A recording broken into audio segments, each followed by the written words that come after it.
Firman Tuhan Harian. Tidak memiliki kekhawatiran terhadap ujian dari Tuhan. Setelah menerima kesaksian dari Ayub sesudah akhir ujiannya, Tuhan memutuskan bahwa Dia akan mendapatkan sekelompok atau lebih dari satu kelompok orang-orang yang seperti Ayub, tetapi Dia memutuskan untuk tidak pernah lagi mengizinkan iblis untuk menyerang atau menyiksa orang lain dengan menggunakan sarana yang digunakan olehnya untuk mencobai, menyerang dan menyiksa Ayub dengan bertaruh dengan Tuhan.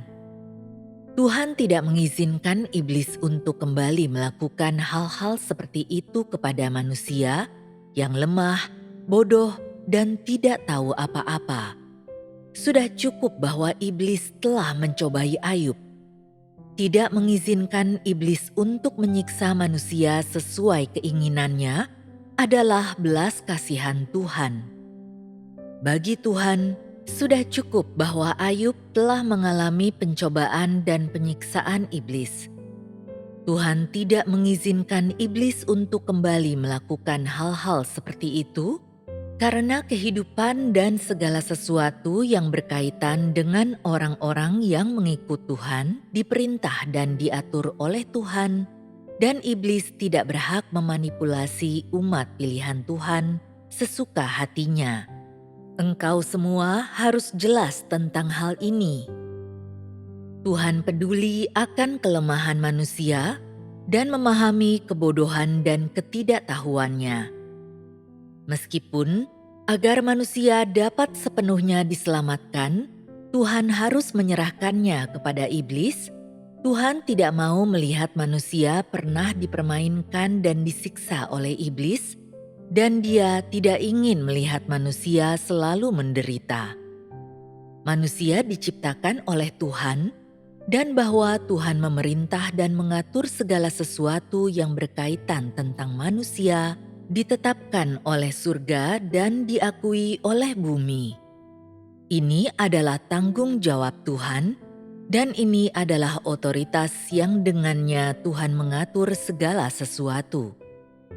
Tuhan tidak mengizinkan iblis menyiksa dan menganiaya manusia sesuka hati.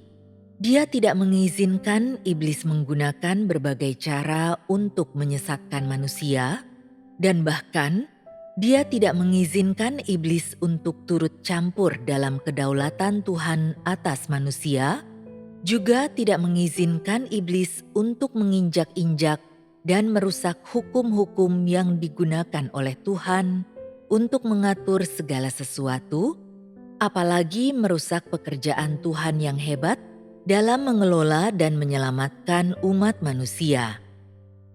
Mereka yang ingin Tuhan selamatkan dan mereka yang mampu menjadi kesaksian bagi Tuhan adalah inti dan perwujudan pekerjaan rencana pengelolaan 6.000 tahun Tuhan serta harga upayanya dalam pekerjaannya selama 6.000 tahun. Bagaimana mungkin Tuhan dengan begitu saja menyerahkan orang-orang ini kepada iblis?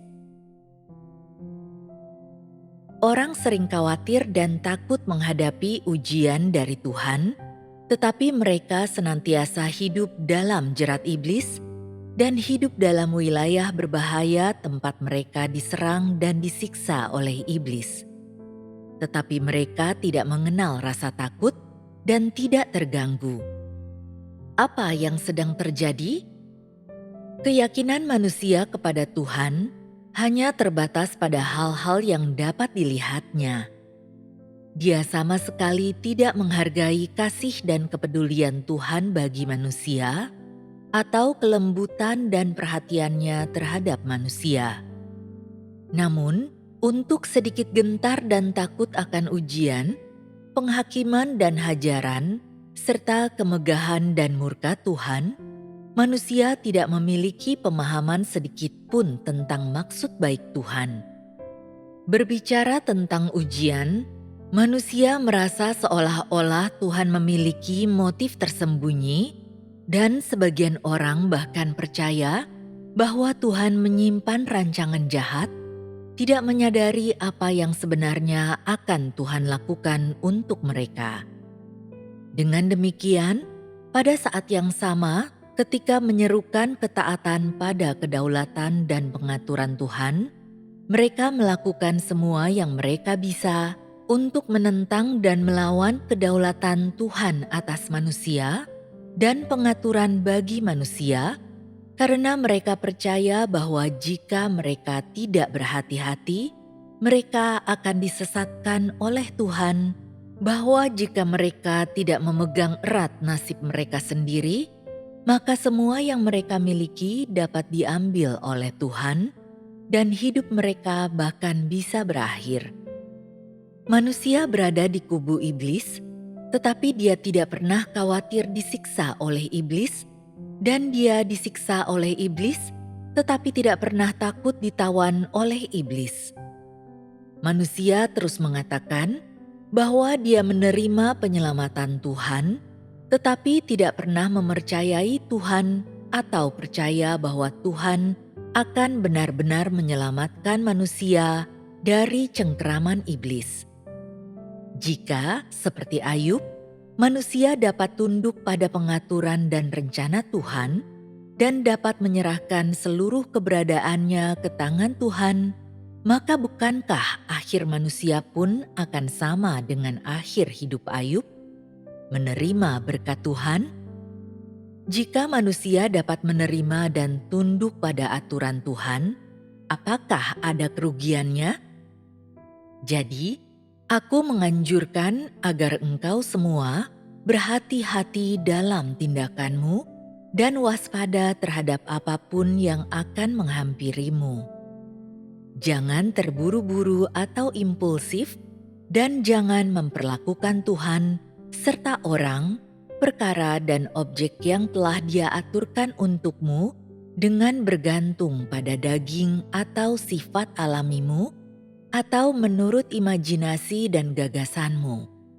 Engkau harus waspada dalam tindakanmu dan harus berdoa serta lebih banyak mencari agar tidak memicu murka Tuhan. Ingatlah ini,